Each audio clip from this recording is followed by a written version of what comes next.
Bene, allora, buonasera a tutti. Abbiamo un po' di persone collegate. Andiamo avanti con il seminario permanente. Il secondo anno di questa permanenza è lunga, nel senso non c'è due senza il tre, quindi il Presidente ha già detto che farà il terzo anno, ha già detto. Non è vero, me lo sono inventato io per stuzzicarlo. Dunque, oggi abbiamo una presentazione su un tema che è di largo interesse e in particolare è un tema che parla di idrogeno. Diciamo che si tratta di un progetto europeo dell'Horizon Europe, coordinato dall'Università di Genova, di cui Stefano parlerà nel seguito. Stefano Barberis è un ingegnere meccanico, laureato presso la nostra università, poi ha fatto il dottorato di ricerca con noi sul tema dell'accumulo energetico sostanzialmente, quindi parliamo di un tema che era un po' avanti rispetto a quello che oggi tutti ne parlano. E poi è stato per un certo numero di anni, non ricordo se 6 o 7 anni, a lavorare in Rina Consulting, dove ha svolto un'attività molto importante nell'ambito dei progetti europei. Quindi è stato uno dei più importanti scrittori di proposte europee di Rina, e in queste varie attività è stato anche coordinatore di alcuni progetti europei. Mi ricordo in particolare Everywhere, che è un progetto che io avevo anche valutato sul tema, ma non eravamo insieme in quel periodo, per l'applicazione di cella combustibile in sistemi, diciamo, di organizzazione di eventi particolari, concerti, cose del genere in giro per l'Europa. E devo dire che lui ha fatto un lavoro eccezionale in questo progetto, mandandolo avanti fino ad arrivare a prendere un premio della Hydrogen Europe proprio per questa attività. Stefano, cosa che non capita spesso in Italia, è rientrato in università. Dall'industria all'università è un passo che avviene molto nei paesi nordici, in Italia praticamente mai. Stefano è rientrato in università come ricercatore junior nell'ambito di un progetto finanziato dal PON e sta lavorando con noi su diversi temi, in particolare i temi dell'accumulo energetico, il tema dell'idrogeno e della sostenibilità, oltre ad lavorare nell'ambito della cattedra UNESCO come coordinatore delle parti tecniche di questa cattedra UNESCO. Quindi diciamo che fa molte attività anche di questo genere. Oggi parlerà di questo progetto, essendo lui, come scritto nella slide, il coordinatore tecnico del progetto. In realtà è l'uomo macchina di questo progetto che sta andando avanti. Ricordo che il progetto è molto importante, al di là del fatto tecnico-scientifico, proprio perché va a toccare un punto saliente sul tema dell'idrogeno, che è l'interconnessione fra i paesi tipo Africa, Medio Oriente e l'Europa, che vorrebbe tanto idrogeno ma non ce l'ha. Quindi c'è un problema, un tema anche di trasporto, produzione, integrazione, vista non in ottica colonialistica, perché altrimenti diventa una cosa che è stata già fatta in passato. La cosa non è banale e difatti just transition vuol dire proprio questo, la transizione fatta nella maniera corretta. Quindi io mi fermerei qui, poi eventualmente ci saranno domande dopo la tua presentazione e lascerei lo spazio a Stefano per la sua presentazione. Grazie. Buon pomeriggio a tutti, ringrazio il professor Massardo dell'introduzione e anche l'Accademia della Ligure di Scienze e Lettere per l'invito. E come diceva il professor Massardo, diciamo, l'obiettivo di questo pomeriggio serata è un po' introdurre il tema, questo tema legato a una possibile futura collaborazione fra il continente africano e quello europeo in un'ottica di una nuova, possiamo dire, economia, di un nuovo scenario energetico dove i combustibili fossili ovviamente non sono più protagonisti e dove il protagonista potrebbe essere un nuovo vettore energetico, l'idrogeno, di cui sentiamo sempre di più parlare veramente tutti i giorni. E come diceva il professor Massardo, le attività di cui oggi vi parlerò si inseriscono all'interno di un progetto Horizon Europe finanziato dalla Commissione Europea e dalla Clean Hydrogen Partnership, che è iniziato a febbraio 2023 e che coinvolge, durerà 2 anni, quindi abbiamo ancora 1 anno e mezzo circa di attività, coordinato dall'Università di Genova, dal Thermochemical Power Group, e che coinvolge 11 partner provenienti sia dall'Europa che dall'Africa. Qual è l'obiettivo principale di questo progetto? Di fatto è andare a sviluppare una roadmap di transizione energetica dei due continenti, da un lato l'Europa e dall'altro l'Africa, una roadmap che possa essere condivisa, una roadmap che possa avere obiettivi comuni, ma soprattutto spazi di collaborazione a 360 gradi, in modo che quella che è una necessità dell'Europa, ovvero quella di dover importare, secondo il Repower EU Plan, fino a 10 milioni di tonnellate di idrogeno l'anno a partire dal 2030, questa necessità che l'Europa ha intenzione di avere, uso questa parola perché ora non la ha ancora, ma ha intenzione di avere nel 2030, possa diventare un'opportunità economica di, diciamo, crescita per il continente africano. Quindi il macro obiettivo di questo progetto è proprio quello di partire dal Repower EU Plan che, come sapete, è stato stilato l'anno scorso a seguito della crisi russo-ucraina per cercare di rendere l'Europa più, come dire, indipendente da un punto di vista energetico e cercare fonti di approvvigionamento alternative energetiche come ad esempio l'utilizzo e la produzione di idrogeno verde.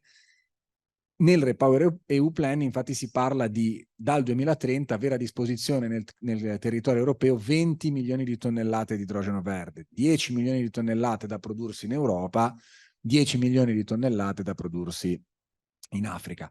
Per dare un ordine di grandezza di che cosa vuole dire produrre 10 milioni di tonnellate, se guardiamo alla producibilità italiana del fotovoltaico, noi dovremmo andare a installare circa 2 gigawatt e mezzo di fotovoltaico in Italia, quindi una cifra estremamente importante, ok?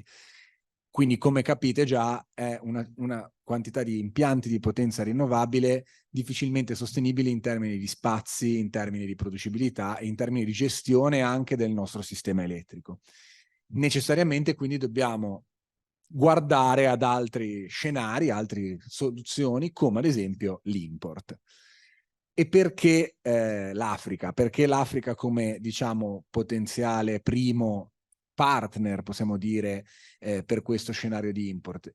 Inevitabilmente perché, come potete immaginare, il continente africano ha un potenziale rinnovabile sia dal punto di vista del fotovoltaico, quindi dell'energia solare, sia da un punto di vista anche del vento, dell'energia eolica, che non ha uguali in nessun altro continente.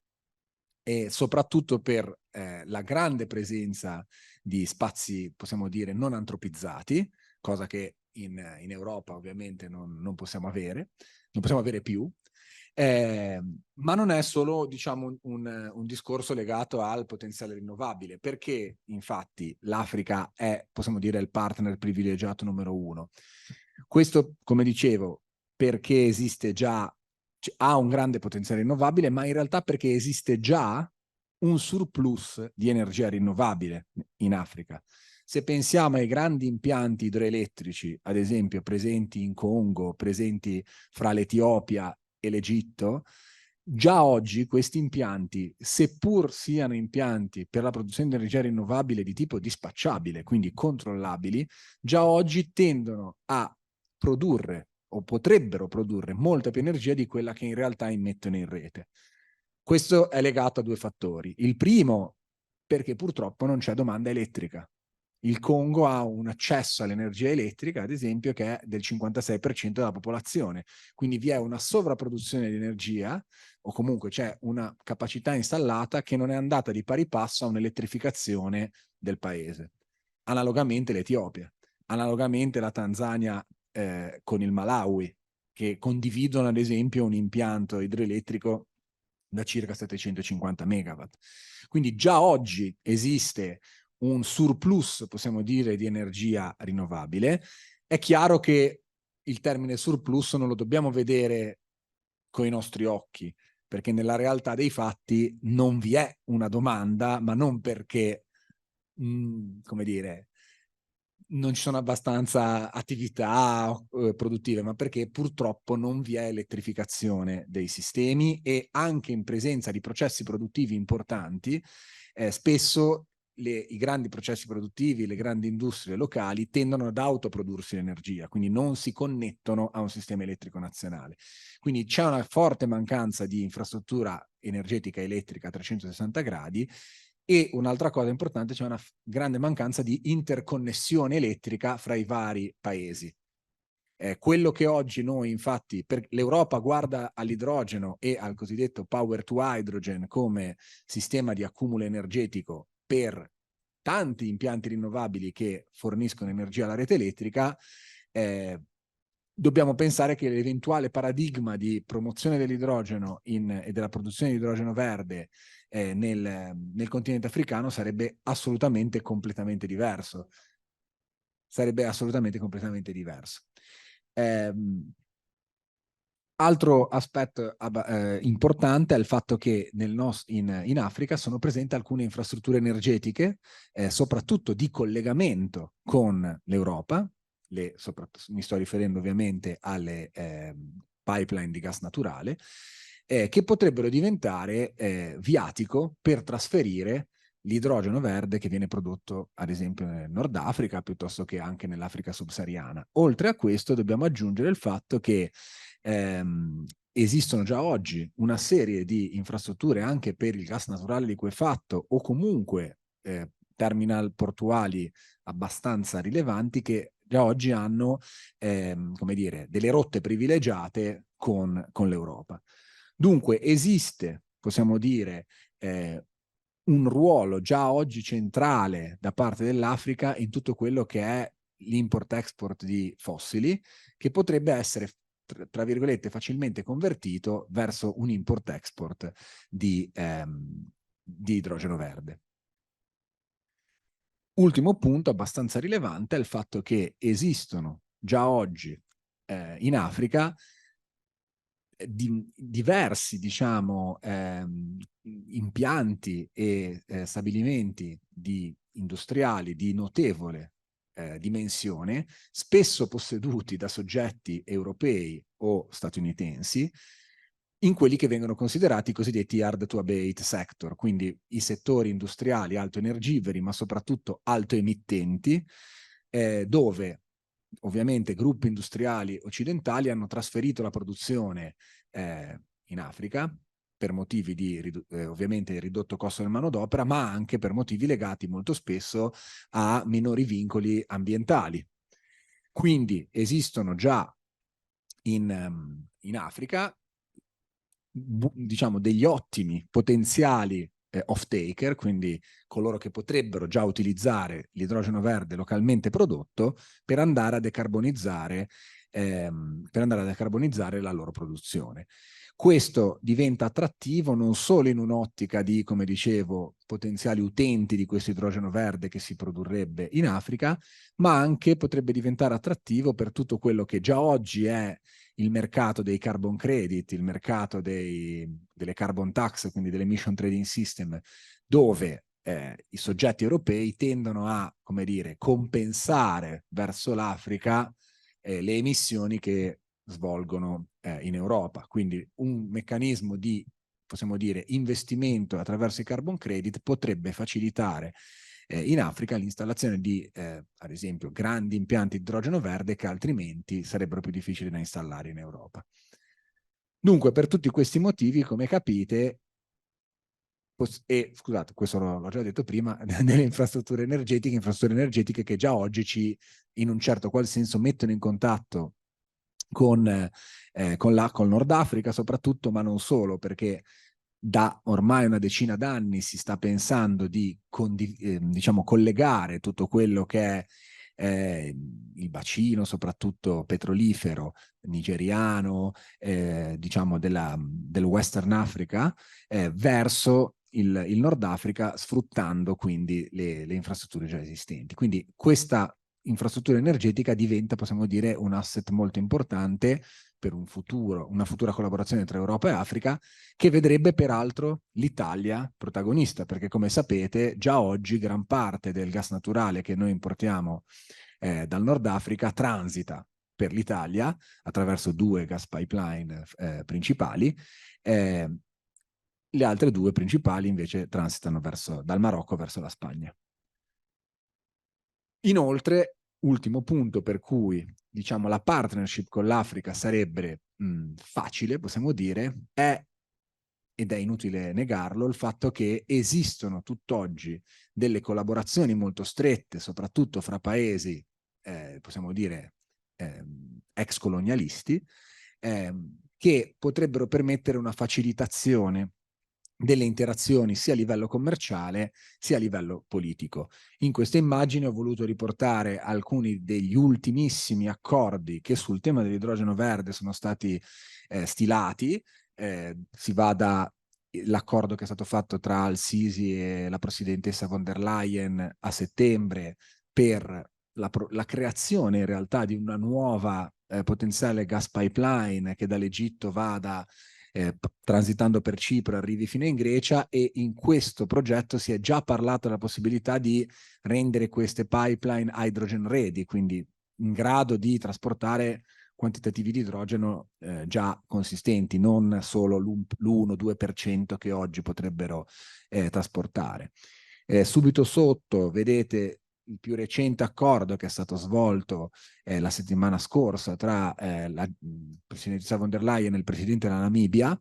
Namibia, che è uno dei paesi, e lo vedremo dopo, sicuramente diciamo ha più alto potenziale per molte delle ragioni che raccontavo prima, non ultima il fatto che la Namibia ha un accesso a investimenti tedeschi, in quanto ex colonia tedesca, estremamente privilegiato, con il governo tedesco che già da molti anni promuove le rinnovabili in loco.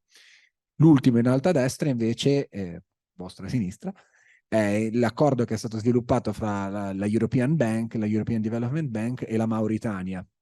Mauritania, che è un altro paese ad altissima, diciamo, ad altissimo potenziale, soprattutto per quel che riguarda il suo potenziale eolico e fotovoltaico, e che sta, grazie all'idrogeno, ricostruendo un rapporto anche politico con l'Europa. La Mauritania infatti aveva raffreddato molti rapporti con l'Europa a causa del problema del Sahara occidentale, di questo contenzioso che è presente fra Marocco e Mauritania per quest'area del vecchio Marocco francese, diciamo, di una parte del Marocco francese, che il Marocco ritiene suo, la Mauritania ritiene proprio, e negli anni 70 vi era stato un contenzioso molto forte in cui molti paesi europei avevano preso, diciamo, la voce del Marocco per motivi strategici economici. Grazie all'idrogeno si sta ripartendo questo dialogo proprio politico, che ovviamente non fa piacerissimo al Marocco, come potrete immaginare, con la Mauritania. Però questo per far capire come diceva il professor Massardo, anche questo nuovo vettore energetico potrà probabilmente ridefinire nel futuro anche gli scenari geopolitici diciamo, del nostro continente e in generale un po' del mondo.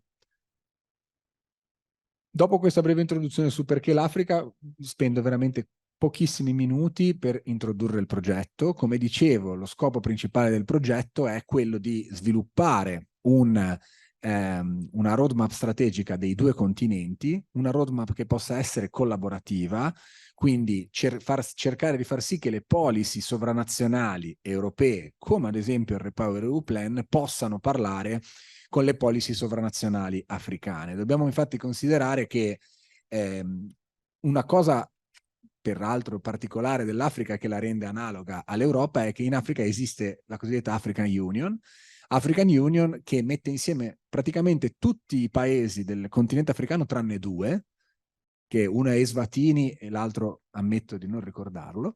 Quindi se pensate già al confronto fra l'Europa e l'Africa, vedete già quanto l'Africa sia un po' più avanti di noi in termini di collaborazione, eccetera, e l'African Union sta pensando, guardando all'Europa, tutta la storia dell'Unione Europea, la creazione di un mercato libero comune. L'African Union sta cercando di muoversi in questo senso, e uno dei primi obiettivi che l'African Union ha potrebbe essere proprio quello di cercare di promuovere un mercato libero soprattutto legato ai combustibili e all'energia. Questo ha dei limiti per tutti i motivi che raccontavo prima, quindi una carenza di infrastruttura energetica, ma c'è la voglia da parte dell'African Union di fare questo soprattutto per evitare rischi di colonizzazione energetica. Perché?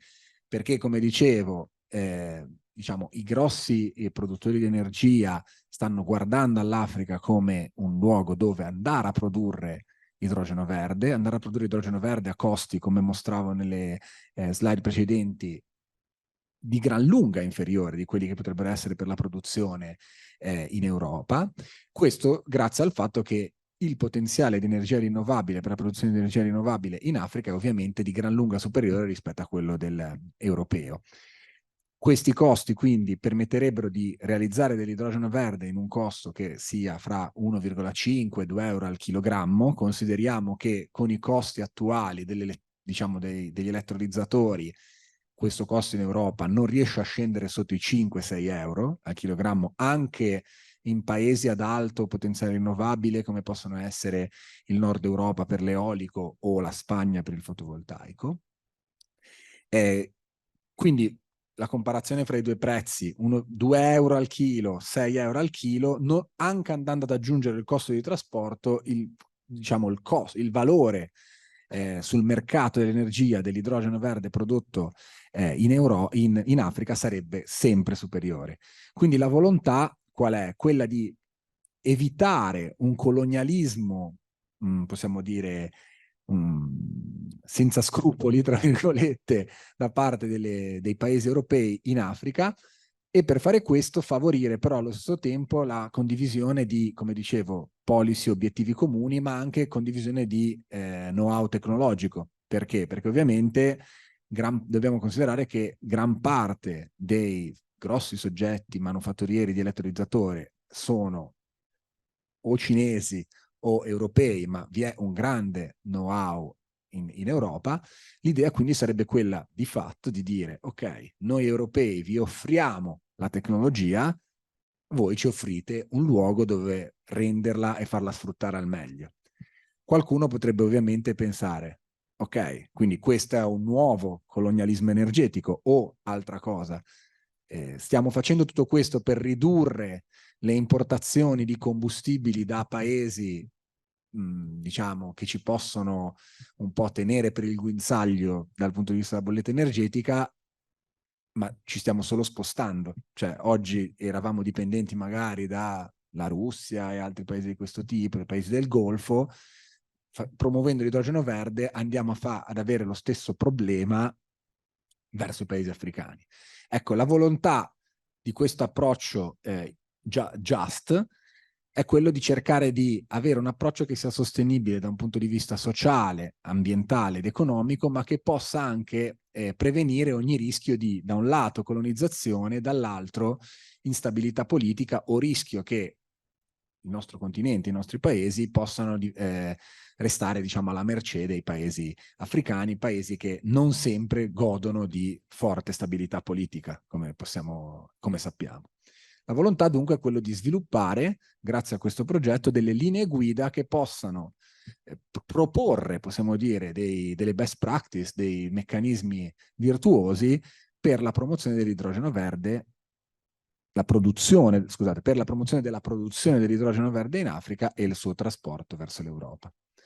Per fare questo, essenzialmente, diciamo, il progetto si basa su, come grande obiettivo, lo sviluppo di queste roadmap congiunte e allo stesso tempo di promuovere le collaborazioni fra paesi africani e paesi europei anche in un'ottica di promozione delle scambio di competenze, promozione di scambio di opportunità commerciali. Quindi ad esempio all'interno del progetto svolgeremo delle attività di training che si svolgeranno sia in loco in Africa che attraverso piattaforme di e-learning, quindi attraverso della didattica a distanza. Possiamo dire che i vari soggetti europei realizzeranno per introdurre soprattutto al tema. Oltre a questo, come dicevo, si svilupperanno anche delle piattaforme di matchmaking, quindi la possibilità per soggetti che promuovono progetti legati all'idrogeno verde in Europa di interconnettersi, interagire magari con soggetti che promuovono progetti energetici, tra virgolette, in Africa e poter provare a sviluppare collaborazioni di mutuo beneficio. Le attività quindi del progetto di fatto sono principalmente 4. Da un lato, diciamo, l'ingaggio e il coinvolgimento di portatori di interesse sia a livello europeo che africano per promuovere la collaborazione nel mondo dell'elettrolisi e dell'utilizzo dell'idrogeno verde nei 2 continenti, la creazione di roadmap e policy, come stavo dicendo, roadmap e policy che dovrebbero essere sviluppate sulla base di che cosa? Sulla base di un'attività di valutazione del potenziale, chiamiamolo potenziale idrogeno, dei vari paesi africani attraverso attività di simulazione.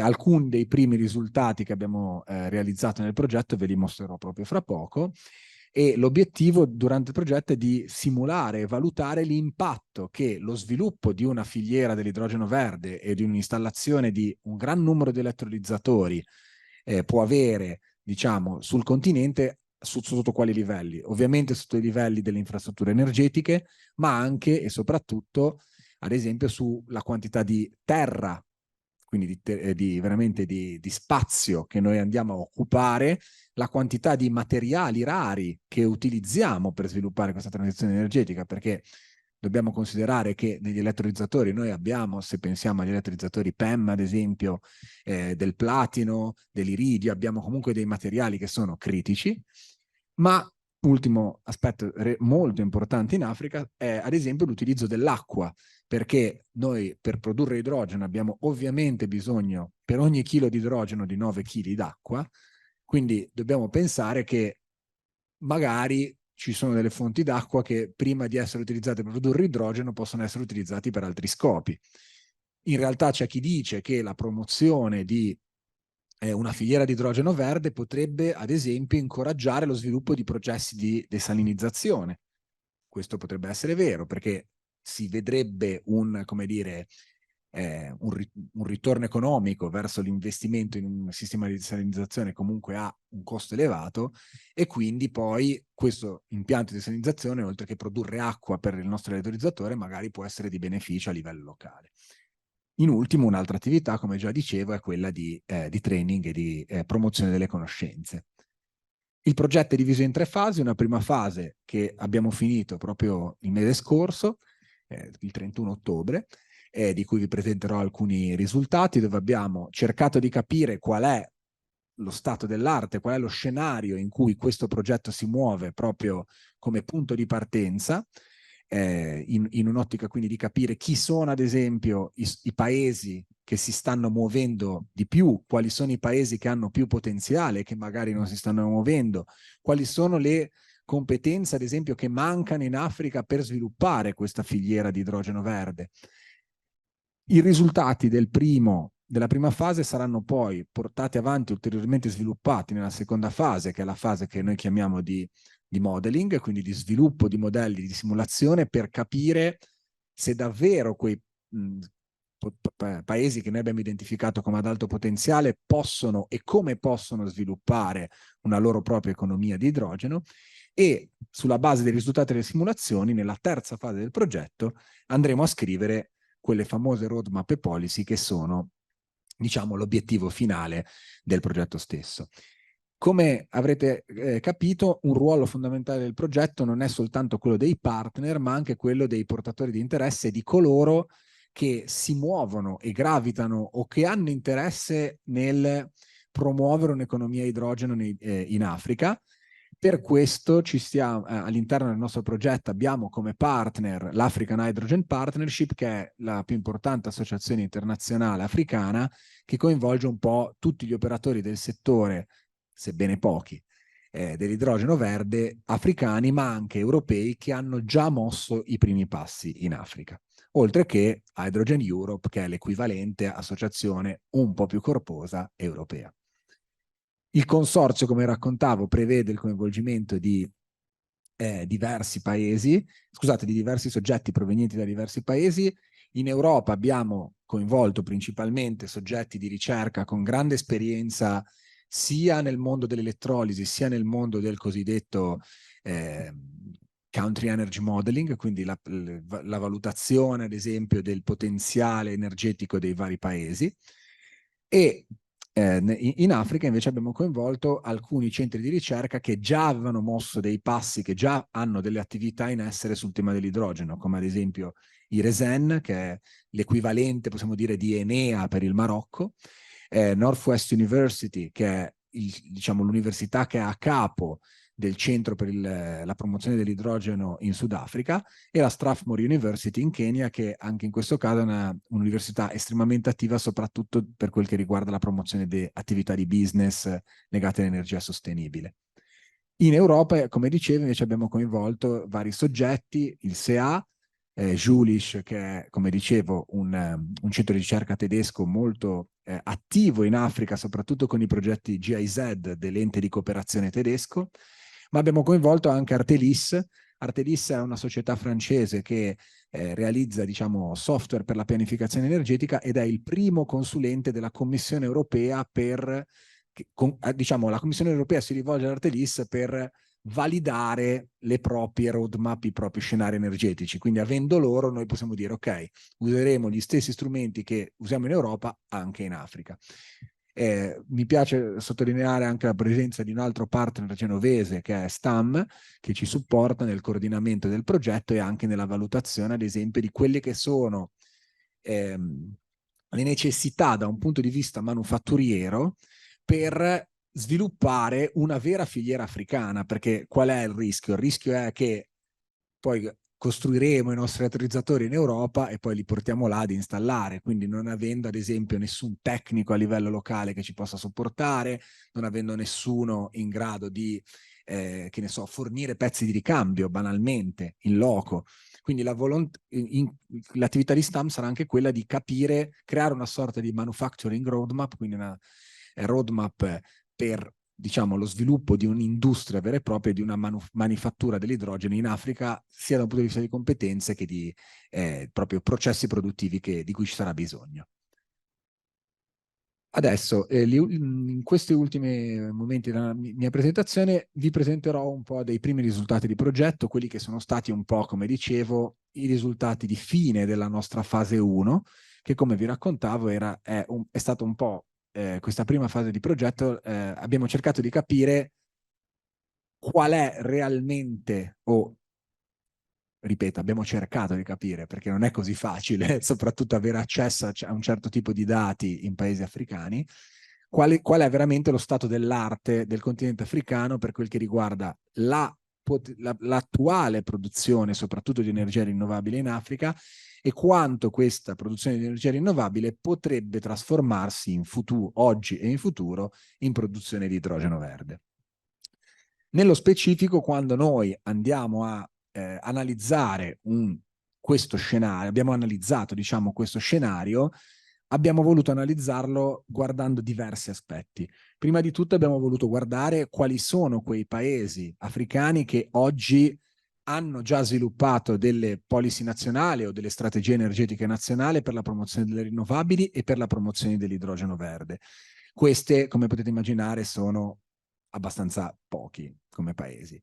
Abbiamo poi diciamo, guardato quelle che sono le odierne, la quantità, diciamo, la potenza installata rinnovabile odierna dei vari paesi e anche quella che potrebbe essere in un prossimo futuro. Ci siamo dati un orizzonte al 2040 e abbiamo provato a calcolare quello che potrebbe essere il futuro, la futura capacità rinnovabile dei vari paesi, essenzialmente guardando due aspetti. Da un lato la crescita recente degli ultimi 10 anni di questi paesi, dall'altro, qualora presenti, diciamo, le intenzioni che i vari paesi avevano espresso nelle loro strategie energetiche. Abbiamo poi valutato quali sono quei paesi che hanno quello di cui parlavo prima, un cosiddetto power surplus, cioè una sovrapproduzione di energia o una potenziale sovrapproduzione di energia rinnovabile, e abbiamo anche valutato come fattori che possono rendere un paese più attrattivo per futuri investimenti su idrogeno verde, degli aspetti legati alle infrastrutture energetiche e non solo, quindi guardando anche alle infrastrutture che possono facilitare l'export, strade, autostrade, ferrovie, porti, e provato e abbiamo anche guardato quello che è una una sorta di stato dell'arte della situazione socio-economica. Che cosa si intende? Quindi la stabilità politica che può permetterci, ad esempio, di instaurare, creare queste famose policy collaborative, e anche quella che viene chiamata investment freedom, ovvero quanto è facile per un soggetto proveniente da fuori di quel paese entrare in quel paese, proporre investimenti, non perdersi in mezzo a burocrazie e lungaggini, ma soprattutto, ad esempio, poter non tanto avere accesso al credito, perché come potete immaginare, credito in Africa non è così semplice, ma poter banalmente fare impresa in quel paese. Un aspetto infatti fondamentale quando abbiamo iniziato questo progetto è stato provare ad abbandonare completamente tutto ciò che, come dire, i retaggi che noi abbiamo dell'analisi del panorama europeo. Quando noi guardiamo all'energia rinnovabile in Europa, la prima cosa che anche storicamente pensiamo sono incentivi. Ok? Dobbiamo ragionare del fatto che nessun paese africano potrà mai proporre incentivi né per le energie rinnovabili né per l'idrogeno verde. Questo perché? Perché sono paesi che hanno già un debito pubblico clamoroso, e dunque rischiare, tra virgolette, di farne ulteriore comprometterebbe, diciamo, la loro economia. Questo quindi ci porta già a ragionare che, oltre a un paradigma tecnologico diverso, come raccontavo prima, quindi un idrogeno verde che non deve essere power to hydrogen, quindi che non deve essere accumulo energetico, ma deve essere produzione localizzata in presenza di grandi impianti rinnovabili, abbiamo anche, oltre a questo paradigma tecnologico, un paradigma finanziario, ovvero provare a sviluppare progetti che stiano in piedi da soli, stiano in piedi basandosi su cosa? Sulla domanda locale. E lì è la grande sfida, perché la domanda locale, tolti grandi impianti, come dire, industriali, come raccontavo prima, purtroppo è difficile trovarla, una grande domanda. Andiamo comunque a cercare, a vedere un po' queste voci allo scopo di capire quali possono essere, come dicevo, i paesi di maggiore interesse.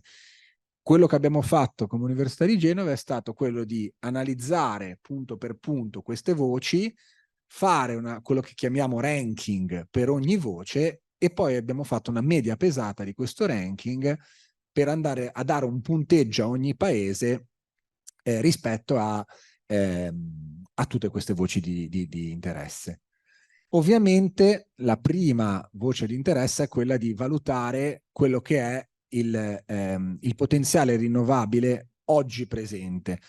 La prima cosa che abbiamo guardato quindi è stata quali sono quei paesi che hanno già una buona produzione rinnovabile e che potrebbero addirittura avere un surplus rinnovabile. Ripeto, la parola surplus non è propriamente una parola propriamente detta, però diciamo, guardando a quella che è la domanda e produzione energetica a livello paese locale, abbiamo potuto identificare alcuni paesi che sono verdi nella nostra cartina, diciamo, di sinistra, e soprattutto abbiamo visto che ci sono alcuni paesi, come ad esempio, come raccontavo prima, l'Egitto, soprattutto grazie alla grande sovrapproduzione di idroelettrico ai confini, soprattutto verso i suoi paesi subsahariani, ma anche paesi come la Namibia, paesi come il Congo, dove sono presenti grandi impianti idroelettrici attualmente sottoutilizzati. Dobbiamo considerare però che, guardando al completo surplus rinnovabile africano, oggi noi potremmo produrre soltanto, tra virgolette, 0,6 milioni di tonnellate di idrogeno all'anno, quindi molto distanti da questo target che la Commissione si è data di 10 milioni di tonnellate. E aggiungo, per produrli dovremmo installare in maniera molto distribuita, in maniera molto frammentaria nei vari paesi africani, 10 gigawatt di elettrolisi, quindi una quantità di elettrolizzatori molto ampia e che verrebbero utilizzati per poche ore, ovvero non verrebbero sovrasfruttati durante tutto l'anno. Se andiamo a fare la stessa analisi al 2040, guardando a quelle che potrebbero essere, come dicevo prima, le future installazioni di energia rinnovabile nei vari paesi sulla base dei piani e le strategie energetiche nazionali, notiamo che diventano protagonisti altri paesi come ad esempio il Marocco, su tutti, ma anche l'Algeria, la Tunisia, l'Egitto, il Sudafrica, il Congo ulteriormente, che grazie, diciamo, all'entrata in operatività di impianti che già oggi sono in costruzione, un esempio su tutti è un grandissimo impianto idroelettrico da 5 gigawatt in Congo, diciamo, questi paesi andrebbero a poter fornire maggior disponibilità di potenza rinnovabile da poter sfruttare per produrre idrogeno verde. Guardando al 2040, infatti, la stima che noi abbiamo calcolato è quella di circa 12,6 milioni di tonnellate, anche se diciamo a fronte di un'installazione di 242,6 gigawatt di elettrolisi, quindi sempre diciamo non sfruttata al meglio questo potenziale rinnovabile. Ecco. Abbiamo poi guardato, come dicevo, quali sono i paesi che hanno già in essere piani per la promozione dell'idrogeno e policy per la promozione dell'idrogeno verde, nonostante il grandissimo potenziale, come dicevamo, di diciamo gran parte dei paesi africani. Come vedete, soltanto quelli che riportiamo in questa tabella hanno oggi una menzione dell'idrogeno nelle loro strategie energetiche nazionali, e alcune le hanno menzionate veramente negli ultimissimi mesi. Se pensiamo al Kenya, che comunque ha una fortissima produzione di energia geotermica, perché nell'area della Rift Valley sono presenti più di 2 gigawatt di impianti geotermici, scusate, il Kenya ad oggi non aveva mai guardato all'idrogeno come un accumulo. Questo perché? Ovviamente perché l'impianto geotermico è un impianto dispacciabile e quindi non si pensava, diciamo, alla possibilità di produrre idrogeno verde come stoccaggio. Una produzione però per l'export inizia a essere attrattiva, motivo per cui il Kenya ha a luglio fatto una nuova strategia energetica in cui menziona esplicitamente proprio la possibilità di produrre idrogeno dal geotermico per l'export, non per motivi, diciamo, di gestione locale. Diverso invece è, analogamente fa discorsi simili la Namibia, questo invece non tanto per ragioni come dire, di stabilità del proprio sistema elettrico, ma per il fatto che la Namibia dovete considerare che è uno dei paesi con la più bassa densità abitativa del mondo. Abitano in Namibia più o meno la popolazione della Liguria, tanto per dare un'idea, per una superficie che è 2 volte quella della Francia. E gran parte di questa superficie è una superficie completamente desertica, ma ad esempio è una superficie 100% elettrificata. Quindi è un paese che ha un'infrastruttura energetica sfruttabilissima. E anche la Namibia sta guardando a questo di fatto per l'export, il famoso accordo von der Leyen di cui parlavo all'inizio. Quindi, nonostante tutto questo potenziale, soltanto alcuni paesi, questi qua che io vi riporto, parlano e si sono impegnati politicamente verso la promozione dell'idrogeno. Parlavamo prima dell'Algeria, l'Algeria ha fatto una policy, nell'ultimo piano energetico nazionale menzionava l'idrogeno, cambiato il governo, tutto fermo. In questo momento l'Algeria è completamente fuori dai radar per le collaborazioni con l'Europa, nonostante passino per l'Algeria 2 dei gasdotti di cui parlavamo poc'anzi. Quindi, diciamo, le situazioni, come capite, anche se esistono delle policy nazionali, possono cambiare molto rapidamente.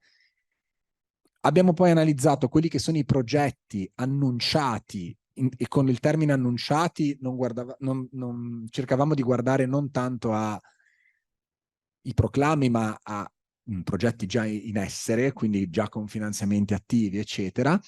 E abbiamo visto che anche sommando tutti i progetti, anche quelli più velleitari, anche quelli non ancora con finanziamenti in essere, diciamo fino al 2050, guardando a questi progetti si sarebbe raggiunta, ma ripeto, tantissimi di questi progetti sono solo visioni, si sarebbe potuta raggiungere come dire, la fatidica quota delle 10 megatonnellate di idrogeno entro il 2030.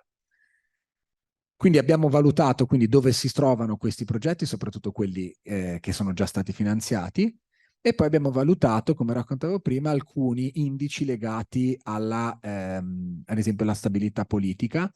Nello specifico abbiamo utilizzato l'indice di stabilità politica dell'Economist, promosso da Economist. Tanto per dare un'idea, è un indice che misura quanto un governo può essere destabilizzato in maniera violenta, rischia dei golpe, quindi diciamo valuta anche la durata banalmente dei governi medi. Tanto per dare un ordine di idea, l'Italia ha un indice 0,58 che è penalizzato più che altro da diciamo il continuo cambio di governi. Il più alto in assoluto c'è la Liechtenstein, dove c'è il principe del Liechtenstein che governa da solo, quindi a 1,64. Gran parte dei paesi africani tendono ad avere questo numero sotto lo zero. Anche i migliori, come vedete, per dire dal Gabon in avanti, sono sotto allo zero, ok?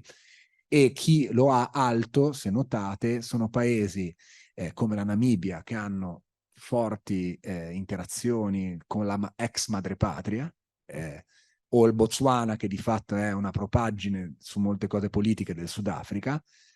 Cosa stupisce, ad esempio, il Ruanda. Il Ruanda ha un valore estremamente alto. In realtà, credo, questi dati che ne abbiamo usato sono del 2020, quindi non ha, diciamo, raccolto gli ultimissimi pruriti che sono scoppiati esattamente l'anno scorso. Analogamente abbiamo analizzato anche quello che si chiama Investment Freedom Index, che come dicevo è la possibilità di avere diciamo, un indice che valuta la possibilità di investire nel paese senza dover ricorrere a corruzione, senza dover ricorrere a rischi diciamo, di accesso al credito. Come vedete, diciamo, i numeri diventano un po' più semplici, un po' più alti. L'indice va da 1 a 100, il Lussemburgo è il più alto, 95, l'Italia ha un numero di circa 80. Abbiamo poi, guardando, come dicevo, a altri fattori, valutato la presenza di infrastrutture di gas naturale, sia odierne, sia al 2040. Quando parliamo di infrastrutture di gas naturale non ci riferiamo soltanto alle pipeline, ma ci riferiamo anche a tutti gli hub di gas naturale di liquefatto, che sono particolarmente presenti in 3 aree: Djibouti, quindi di fronte diciamo, ai paesi del Golfo, dove ovviamente funge da hub poi per trasferire questo gas o verso l'Asia o verso l'Europa, il Sudafrica, e l'area, come raccontavo prima, Nigeria, Ghana, Senegal, Liberia, dove è presente anche gran parte dei giacimenti anche di petrolio.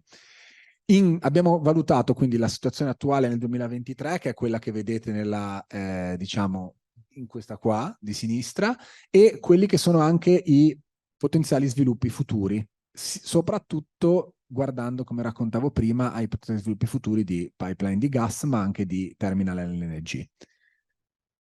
Un altro fattore che abbiamo considerato è quello dell'accesso all'elettricità. Perché questo fattore è importante? Perché ovviamente in presenza di un'infrastruttura elettrica abbastanza capillare, noi potremmo andare a installare più facilmente i nostri impianti di elettrolisi, ma non solo questi, scusate, ma non solo per, diciamo, utilizzarli a scopo di produzione locale, ma anche come stoccaggio eventualmente.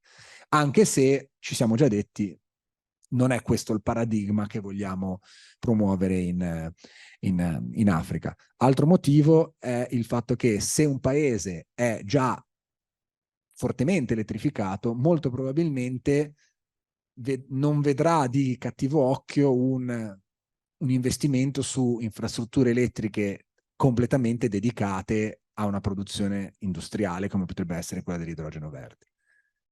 Abbiamo poi valutato anche quelle che sono diciamo, la forza delle infrastrutture di trasporto africano, guardando soprattutto ai porti. Per valutare i porti abbiamo valutato un indice chiamato di Port Attractiveness e quello che viene chiamato Linear Shipping Connectivity Index, ovvero la quantità di interazioni, soprattutto verso l'esterno, quindi extra nazionali, dei porti in termini di passaggio di container. Quindi possiamo dire una sorta di... questo indice è un rapporto fra quanto il porto può ospitare, diciamo, in termini di navi e quanto traffica realmente. E l'abbiamo visto a livello nazionale. Qua una piccola immagine legata anche a quelle che sono le infrastrutture, diciamo, stradali principali. Inutile dire che chiamarle stradali è una parola grossa. Come vedete, gran parte sono sulle coste. Quando ci addentriamo nella zona subsahariana iniziano a essere tutte tratteggiate perché è tutto planned, non esiste nulla ovviamente. Ultimo punto è legato alla valutazione della interconnessione dei paesi. Questo, come raccontavo all'inizio, è un tema molto rilevante per quello che è legato al ruolo che gli elettrolizzatori o comunque i sistemi power to hydrogen potrebbero avere in Africa.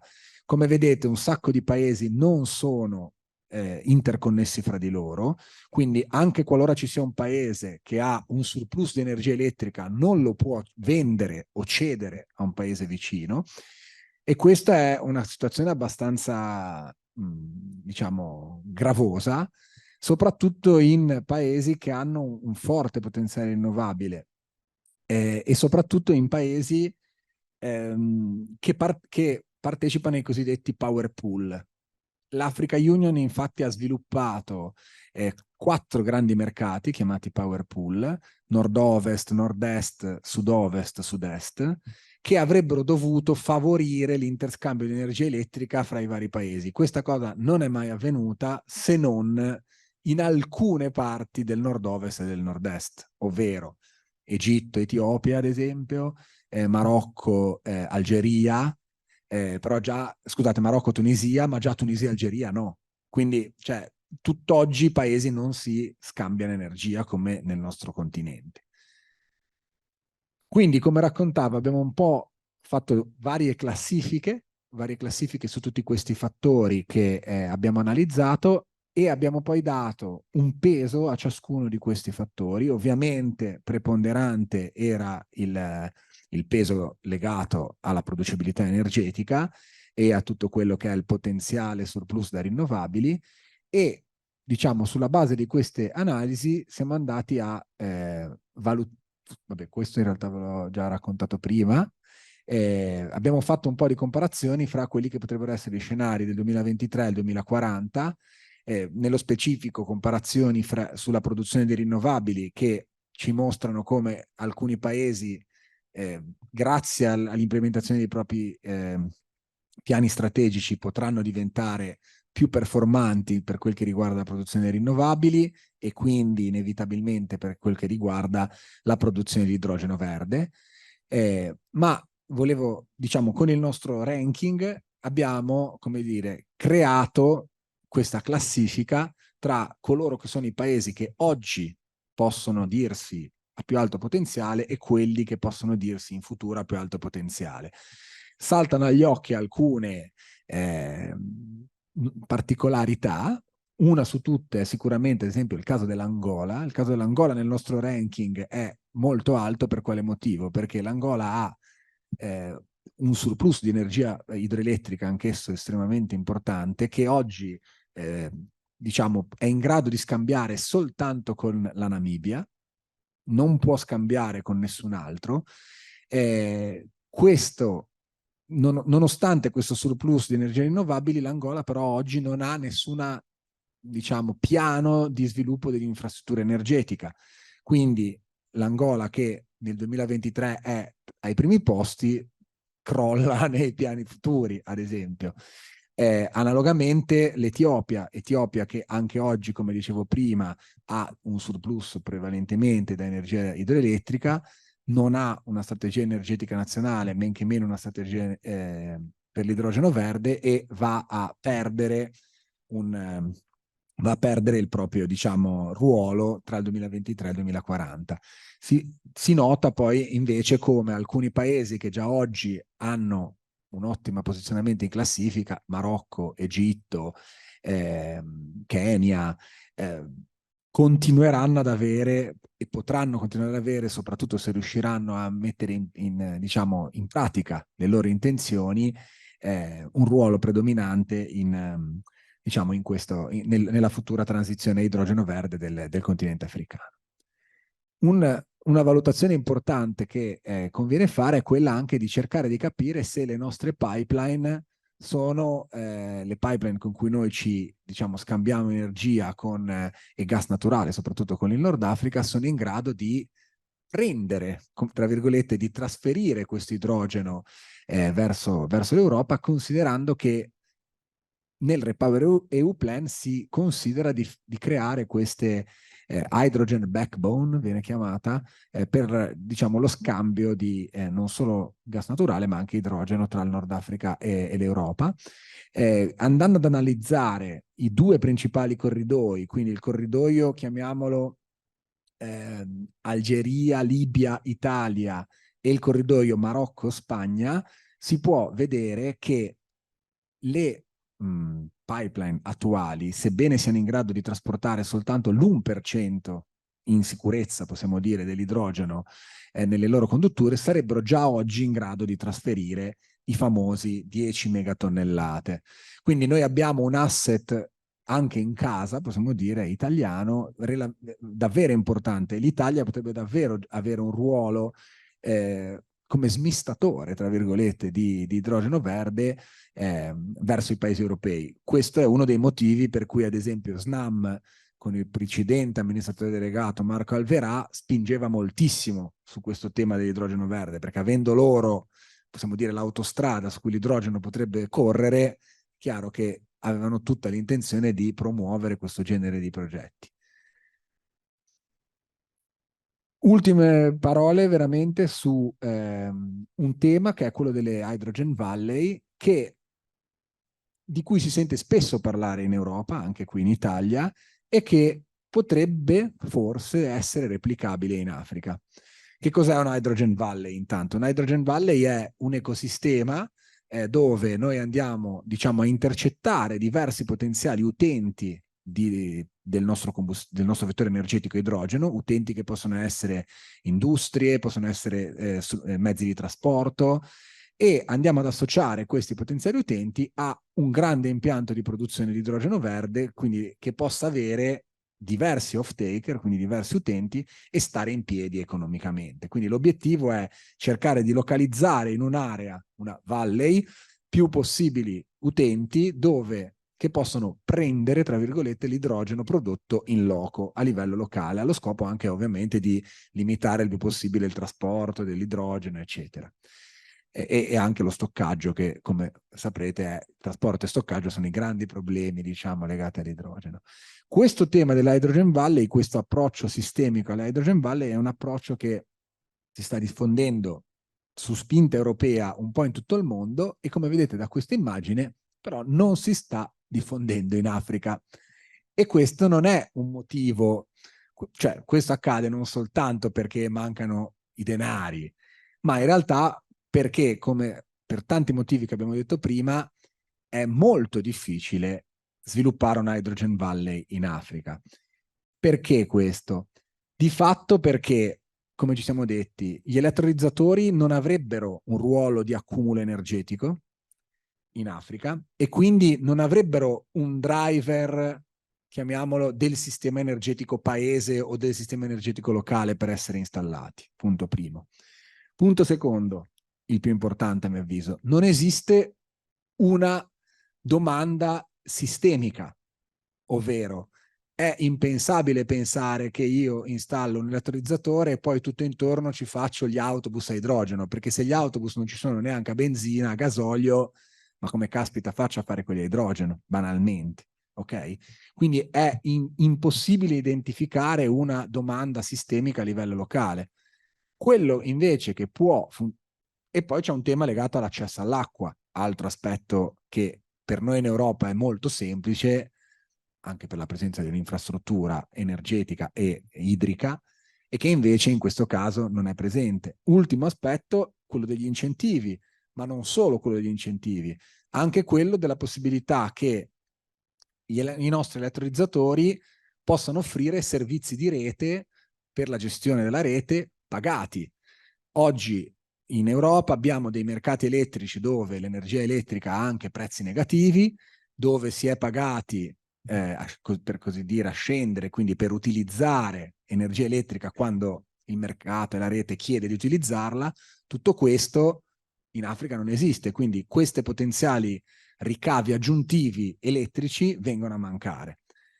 Quindi più che un approccio sistemico di Valley, quello che nel nostro progetto noi stiamo promuovendo è quello che chiamiamo Hydrogen Hotspot Approach. Che cosa vuole dire? Andare a vedere nel continente delle zone, delle aree, ad esempio dove sono presenti grandi plessi industriali o grandi, diciamo, off-taker garantiti di idrogeno, andare a sviluppare in quelle aree che magari hanno già dei problemi di approvvigionamento energetico di combustibili fossili, andare a localizzare in quelle aree la produzione di idrogeno verde da elettrolisi e poi, chissà, in futuro iniziare a venderlo esportandolo oppure creare la domanda in un secondo momento di trasporti, edifici e tutto quello che vogliamo. Nello specifico abbiamo evidenziato anche grazie ai nostri partner di progetto alcune aree, ad esempio in Marocco un'area molto che io non conoscevo, molto particolare, è quest'area chiamata Gelmim Oued Noun, che è poco sotto 100 km da Casablanca, è il più grande impianto di produzione di ammoniaca del mondo. Il Marocco considerate che produce il 45% dell'ammoniaca mondiale, io non lo sapevo fino a che non ho guardato a questo progetto, e viene prodotta da gas naturale oggi, che loro lì hanno ovviamente, ma lì hanno oltre al gas naturale anche sterminato spazio per eolico e fotovoltaico, quindi può avere un senso andare a riconvertire questa produzione diciamo in ammoniaca verde. La zona della Rift Valley del Kenya l'avevo già menzionata prima. Analogamente altre aree molto interessanti sono quelle in Sudafrica, al confine tra Sudafrica e Namibia, anche per tutti i motivi che raccontavo prima, di disponibilità di un mercato interconnesso elettrico, ad esempio in quel caso, grandi investimenti che provengono da Olanda per il Sudafrica, Germania per la Namibia, ma un'altra area molto interessante del Sudafrica, ad esempio quest'area di Saldanha Bay, dove sono presenti acciaierie, Woolworth ha acciaierie in quest'area Saldanha Bay. Ok, quindi si potrebbe iniziare a ragionare di produrre dell'acciaio verde.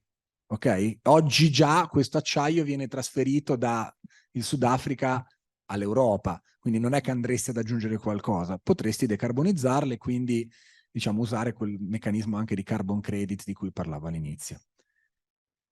Quindi, in conclusione, quello che ho detto forse troppe cose, mi scuso se sono stato lungo, diciamo, in conclusione quello che possiamo dire è necessario provare a dare un po' concretezza a queste visioni di collaborazione fra Europa e Africa. È chiaro che è molto difficile poterla dare, perché? Perché comunque, come ho detto all'inizio, l'Europa oggi ha intenzione di aver bisogno nel 2030 di 10 megatonnellate di idrogeno. Quindi non è che dice io ne ho sicuramente bisogno. E quindi è tutto un investimento, tra virgolette, su chi ci crede di più. Il problema è che andare a fare questo genere di investimenti in Africa, che sono zone ancora di più a perdere da un certo punto di vista economico, diventa ulteriormente più rischioso. Quindi poter pensare di sviluppare attraverso l'approccio che noi chiamiamo hydrogen hotspot dei, diciamo, poli di produzione di idrogeno che oggi guardino alla decarbonizzazione degli impianti locali. Perché? Perché lì conviene già oggi prodursi dell'idrogeno e non farsi arrivare il gas naturale da fuori, è forse la cosa più sensata, cioè dire, ok, partiamo a sviluppare una filiera idrogeno verde in Africa guardando dei progetti che siano solo africani. creiamo una filiera di gente che sa mettere mano agli elettrolizzatori, sa ripararli, sa progettarli, sa svilupparli, e se davvero l'Europa da qui al 2030 avrà davvero quel bisogno dell'idrogeno da importare dall'Africa, allora grazie a questo lavoro fatto tra oggi e il 2030 potremo più rapidamente investire in elettrolisi verde in Africa con una filiera locale, in modo che questa transizione all'idrogeno verde non sia un nuovo colonialismo energetico, ma possa essere sostenibile da un punto di vista sociale, da un punto di vista economico e da un punto di vista ambientale. Grazie mille.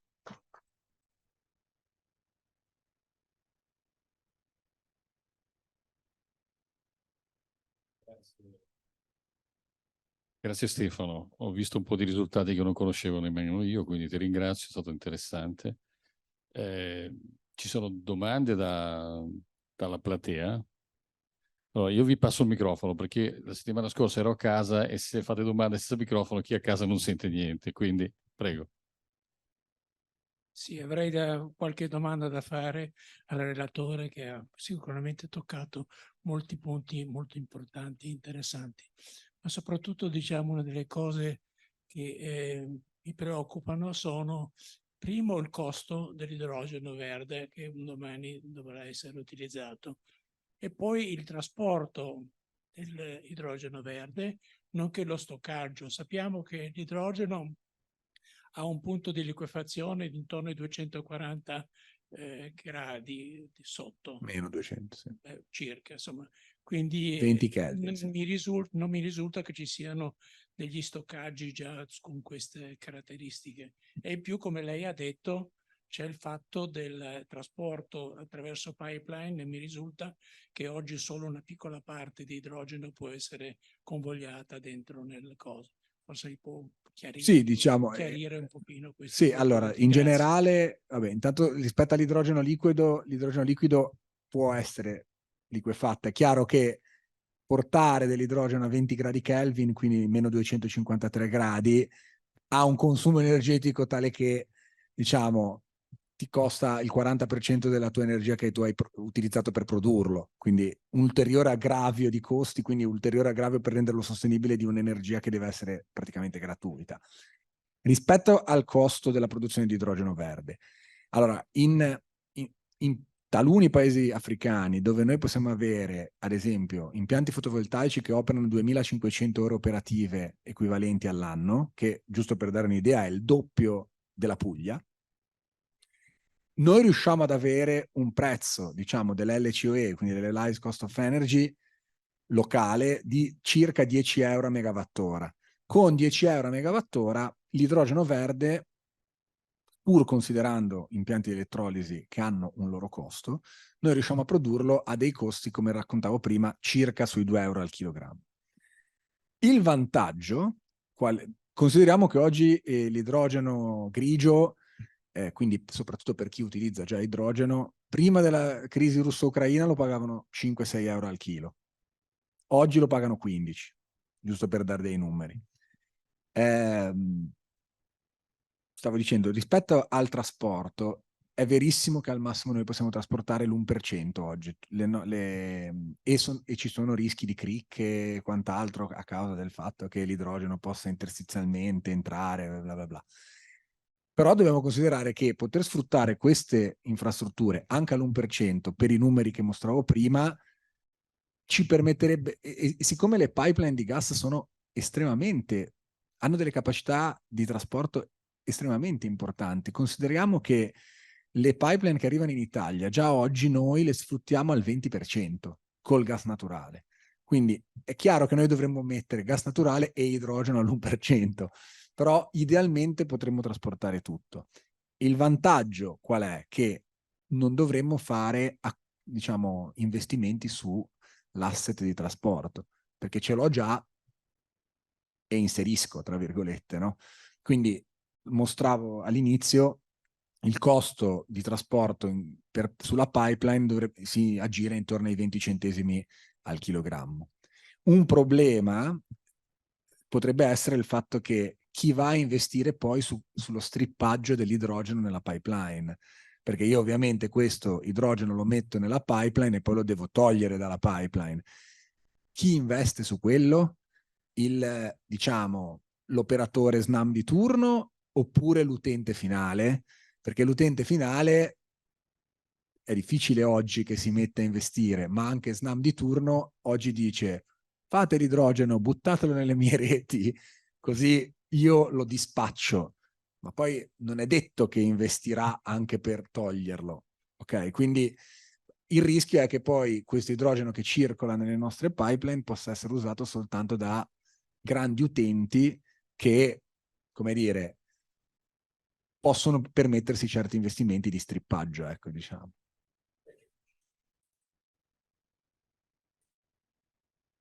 Perché sì, il rischio se no sarebbe che fai un mega impianto di strippaggio e poi fai circolare tutto sui camion, per dire, oppure su delle navi idrogenifere che esistono, però hanno delle, come dire, no, in Giappone hanno già circolato tra Australia e Giappone, però portano veramente quantità risibili, ecco. Altre domande? Prego. Complimenti tanto per l'ampiezza dello spettro della vostra analisi, che è sicuramente necessaria per un caso così complesso, così difficile, eccetera. Mi chiedevo, a monte di tutto, viste le difficoltà di trasporto dell'idrogeno, eccetera, perché non trasportare direttamente energia elettrica, una volta che prodotta? Allora, Immagino anche se un sistema HVDC sottomarino è anche meno facilmente boicottabile. Scusi, meno è facilmente? anche meno facilmente, in caso di guerra, meno facilmente distruggibile, perché se lei fora un tubo, lei ha visto cosa succede, Beh, è anche tagliare una riutilizzabile. pipeline elettrica. Ma quella elettrica si può riparare. Sì, cioè, anche Si quella si può ripara, no, quella interrompere. elettrica si ripara, Sì, il tubo una volta che è riempito d'acqua di mare, buonanotte. sì. E comunque, qual è l'entità della possibile distribuzione di idrogeno all'interno dell'Africa? Perché lei ha parlato anche di trasportare dal Sudafrica fino al Mediterraneo. Ci Sì. sono le pipeline? Allora, al momento le uniche pipeline interne sono tendenzialmente su tutto ciò che va dalla Mauritania fino alla Libia, poi c'è uno stacco e poi c'è l'Egitto che ha delle piccole pipeline sue proprie e che porta qualcosa, poca roba, verso il Sub-Sahara. Poi di fatto è tutto interrotto. Esiste qualcos'altro nella zona, diciamo, tra la Liberia e la Nigeria, quindi attraversa il Ghana, il Mali, quei paesi lì. E infatti il grande piano sarebbe poter connettere, scusate, questi due livelli, cioè il Sub-Sahara, scusate, il Nord Africa e... Perché non connettere le linee elettriche invece? No, ma il grande piano qua è per il gas naturale, ovviamente. Cioè, rispetto alla questione delle linee elettriche, considerate che questo progetto europeo, non il nostro, ma diciamo la visione europea, nasce sul fallimento di un grande progetto europeo che era il cosiddetto Desertec. Che cos'era il Desertec? Riempire di fotovoltaico il Nord Africa e poi con dei cavi portare l'energia elettrica verso, diciamo, soprattutto la Germania. La Germania era grande promotore di Desertec. In realtà quello che si vide è che nonostante tutto i costi di realizzazione di questi elettrodotti sono importanti. Mia deformazione professionale da un punto di vista di efficienza energetica credo sia comunque impossibile che sia meglio che trasferire in idrogeno e poi trasportare dall'idrogeno. L'idrogeno bisogna produrlo prima, quindi utilizzare l'acqua, Sì, elettrolisi. diciamo, sì, no, diciamo che in generale per il sistema inefficienza è più inefficiente sicuramente. Cioè qualcuno ha fatto un'analisi comparativa tra le due soluzioni. Esistono queste analisi comparative. La volontà però che io credo che la Commissione abbia nel spingere più per l'idrogeno che per l'energia elettrica è l'idea di dire: io utilizzo un vettore energetico che è molto più versatile rispetto all'energia elettrica, perché lo posso utilizzare sia come feedstock per un'industria, sia come, diciamo, combustibile tout court, eccetera. È chiaro che uno potrebbe dire: vabbè, fatelo a casa tua, tra virgolette, cioè portati l'energia elettrica con degli elettrodotti e poi producitelo a casa tua. Questo non è mai stato comparato, ecco. Grazie. Bene, altre domande? Prego.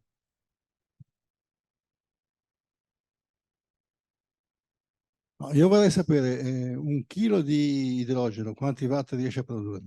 Allora, il potere calorifico dell'idrogeno è che con con un chilogrammo noi abbiamo un'energia primaria di 33,3 kWh.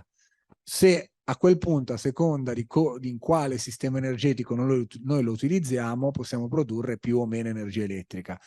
Essendo un combustibile così pregiato, l'idrogeno, inteso la fatica che abbiamo fatto nel produrlo, è chiaro che dobbiamo cercare di utilizzarli in sistemi energetici ad alta efficienza, come possono essere i cicli combinati, ma soprattutto le fuel cell. Quindi, vuoto per pieno, noi possiamo dire che con 1 chilogrammo di idrogeno produciamo circa 16 kWh elettrici.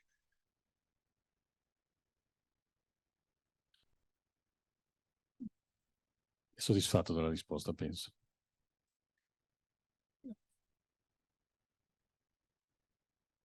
In che senso?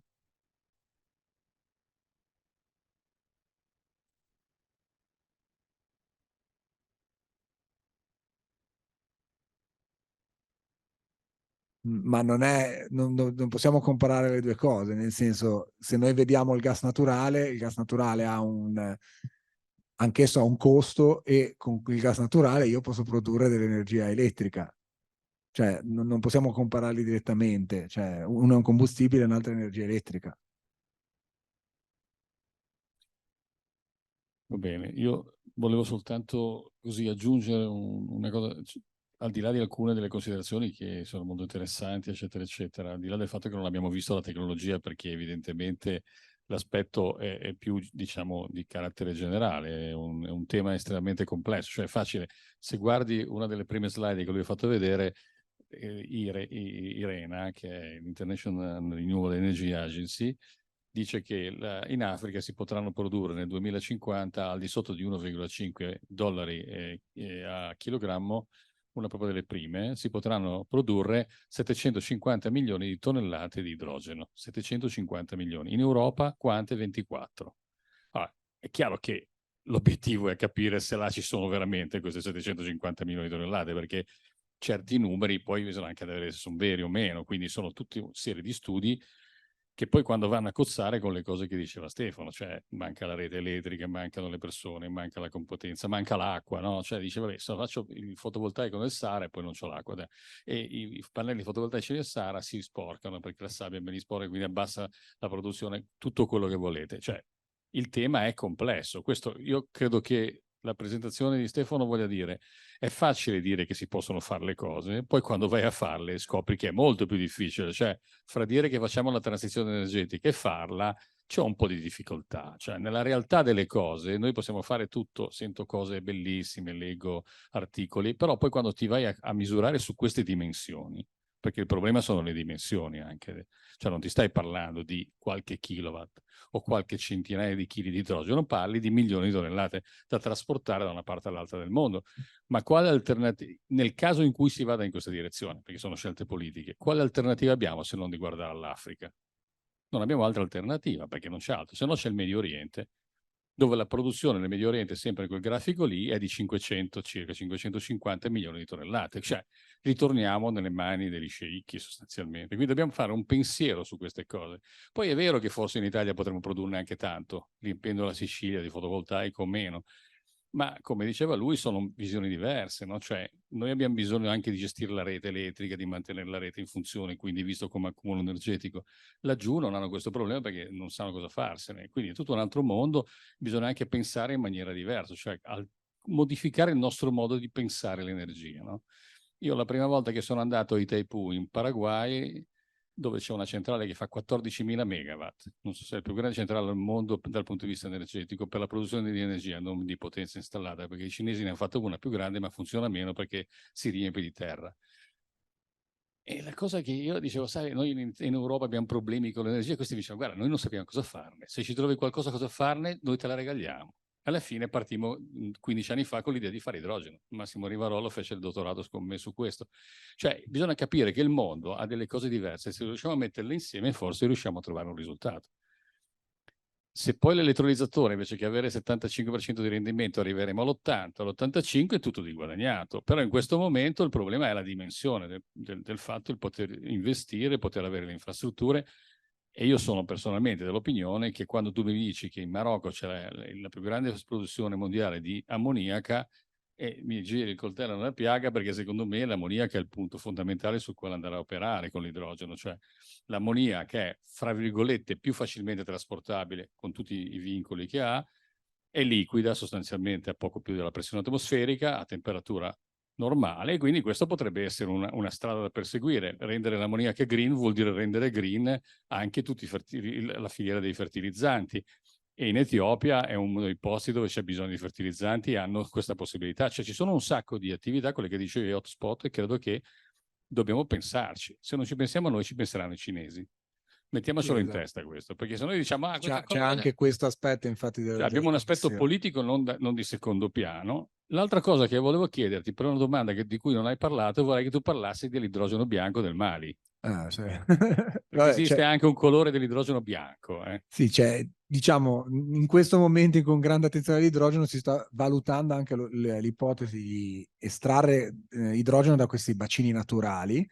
Uno di questi, uno dei più grandi al mondo, è proprio in Mali, dove apparentemente, diciamo, avviene anche in Islanda, giusto per informazione, diciamo, fuoriesce idrogeno dalla terra. E fuoriesce neanche senza scavare, tra virgolette, perché essendo comunque un gas estremamente leggero, questo idrogeno tende a salire verso l'alto. È chiaro che estrarre un gas così leggero per scopo, diciamo, produttivo non è proprio semplice da un punto di vista tecnico, quindi c'è un grande potenziale, ma si deve ancora studiare come raccoglierlo, ecco, come prenderlo questo idrogeno qui, perché tutte le tecnologie che noi usiamo sul gas naturale ovviamente non possono essere utilizzate. Parliamo di gas che hanno delle densità e delle masse molecolari completamente diverse.